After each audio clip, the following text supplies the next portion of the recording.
सोलापुरातील बांधकाम कामगार योजनेत कामगारांची फसवणूक, भ्रष्टाचार असे जो सावळा गोंधळ चालू आहे त्या सोलापूरचे सहाय्यक कामगार आयुक्त जबाबदार असल्याचे आरोप संयुक्त कामगार सेनेचे संघटनेचे विष्णू कारंपुरी महाराज, बालाजी सराटे, अंगद जाधव, गणेश बड्डू, सुहेल शेख यांनी केला आहे। सोलापूर जिल्हा बांधकाम कामगारांच्या योजनेत विविध कामगार लाभ मिळवण्यासाठी व बांधकाम कामगार नोंदणीत बोगस नोंदणी व कामगारांकडून पैसे घेऊन वस्तू व पेटी देणे, ठेकेदारांची मनमानी, सहाय्यक कामगार आयुक्त कार्यालयातील कर्मचारी, खासगी दलाल अशा सर्वांच्या संगनमताने मोठा भ्रष्टाचार व बांधकाम कामगारांची फसवणूक होत आहे। या सर्व सावळा गोंधळात सोलापूरचे सहाय्यक कामगार आयुक्त हे जबाबदार आहेत, कारण संयुक्त कामगार संघटनेच्या वतीनं महाराष्ट्र कामगार सेना, संघर्ष कामगार संघटना, सह्याद्री कामगार संघटना, बहुजन पॅंथर सेना, संघर्ष कामगार संघटना, भ्रष्टाचार विरोधी संघटना या संघटनेने दिनांक 30 सप्टेंबर 2024 रोजी सदर भ्रष्टाचार व ठेकेदाराची मनमानी थांबवण्यास टोकन पद्धत बंद करण्याची मागणी केली। त्यावेळी सहाय्यक कामगार आयुक्तांनी तक्रार मान्य करून टोकन पद्धती व शिबिर बंद करण्याचे आश्वासन दिले, परंतु त्यानंतरही शेकडो कामगारांना ठेकेदार पैसे घेऊन टोकन वाटप करीत आहेत व राजकीय पक्ष शिबिर घेणे घेत आहेत।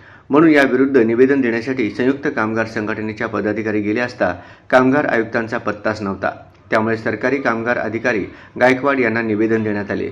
या निवेदनात दिनांक 1 ऑक्टोबर 2024च्या नंतर वाटप करण्यात आलेल्या टोकन आणि शिबिर रद्द ठरवून त्यांचे बिले अदा करू नये अशी मागणी केली। विष्णू कारंपुरी महाराज यांच्या नेतृत्वाखाली निवेदन देणाऱ्या शिष्टमंडळात बालाजी सराटे, गणेश बड्डू, अंगद जाधव, सुहेल शेख यांचा समावेश होता। सोलापुरातील प्रमुख अशा 5 संघटनेने मिळून महाराष्ट्र कामगार सेनेच्या नेतृत्वाखाली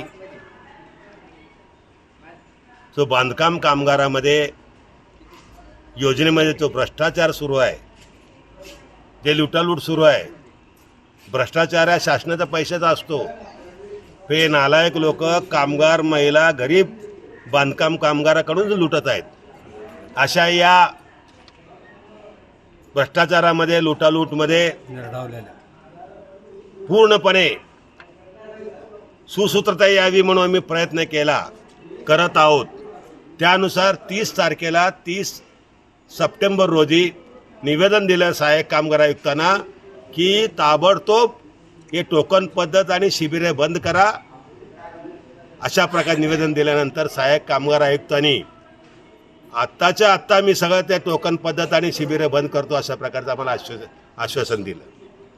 आम्ही विश्वास ठेवला आणि ते बघता काल 2 दिवसापासून तो ठेकेदार 1000 ते 1500, 1500 ते 2000 टोकन वाटला प्रत्येक कामगार मागं। आता माझ्या सहकारीने सांगितलं अंगदने की 1000 रुपये घेतात, नवे साहेब 2-2000 रुपये घेत आहेत। अशा प्रकारचा ते भ्रष्टाचार सुरूच आहे आणि मोहोळ आणि पंढरपूरमध्ये शिबिर सुद्धा झालेले आहेत। त्याहून भयंकर अशी गोष्ट या ठिकाणी घडलेली आहे की जे शिबिर घेण्याचं पत्र 6 महिन्यापूर्वी दिलं ते फाईल तपासता भारतीय जनता पक्ष, शिवसेना, शिंदे गट आणि अजित पवार, राष्ट्रवादी गट या लोकांचं पत्र फाईलमध्ये आहेत। म्हणजे राजकीय लोकांना देणं नाही असं असताना सहाय्यक कामगार आयुक्तांनी या ठिकाणी राजकीय लोकांना शिबिरे घेण्याची परवानगी देत आहे। यावरून पूर्णपणे सत्तेचा गैरवापर, सत्ताधाऱ्यांचा गैरवापर, कामगार मंत्र्यापासून मुख्यमंत्र्यापर्यंत, महसूल मंत्र्यापर्यंत सर्वच या ठिकाणी सत्ताधारी 50 खोके बस झाले नाहीत, आता गरिबांचे खोके घ्यायला निघालेले आहेत। अशा यांना धडा शिकविण्यासाठी आमचा सकाळपासून सहाय्यक कामगार आयुक्तांना आम्ही सकाळपासून फोन करतोय। 5 संघटनेचे पदाधिकारी फोन करतो, आम्ही फोन उचलत नाही। आणि या ठिकाणी आल्यानंतर सरकारी कामगार अधिकारी गायकवाड साहेब म्हणतात की अजून साहेब तर आले नाहीत, साहेब येऊ द्या अशा जिओल्यानं म्हणतात। परंतु या बाबतीमध्ये फोन न उचलणं आणि आम्हाला वारंवार 2-3 तासापर्यंत बसवणं, अरे तुम्ही काय बसवतो 2-3 तास, आम्ही 2-3 दिवसासाठी अर्धनग्न बसणार आहोत, हे सुद्धा इशारा आम्ही काय मागच्या वेळेला दिलेला आहे। आता सुद्धा आम्ही देतो, आम्ही नुसतं नाही तर 500 बांधकाम कामगारांना घेऊन येऊन पूर्ण या ठिकाणी घेराव लागून अर्धनग्न आम्ही आंदोलन करणार आहोत। याद राखा, आज सोलापुरामध्ये पालकमंत्री आहेत, पालकमंत्र्यांना सुद्धा भेटण्याचा आम्ही प्रयत्न करतो, जातो, भेटला ठीक आहे, नाहीतर त्यांनी सुद्धा ते पालकमंत्री ते सत्ताधारीच आहे, भेटायला दिला तर याच्यामध्ये ताबडतोब बंद करा, गरीब कामगारांना न्याय द्या, भ्रष्टाचार बंद करा, टोकन पद्धत बंद करा आणि ते मस्तवाल असलेला तो कोण आहे ठेकेदार, सूरज आहे म्हण, चांद आहे का सूरज मला माहित नाही, परंतु सूरज आहे म्हण, त्या सूरजला सांगतो तू सूरज डुबल्याशिवाय राहणार नाही. जय हिंद, जय महाराष्ट्र.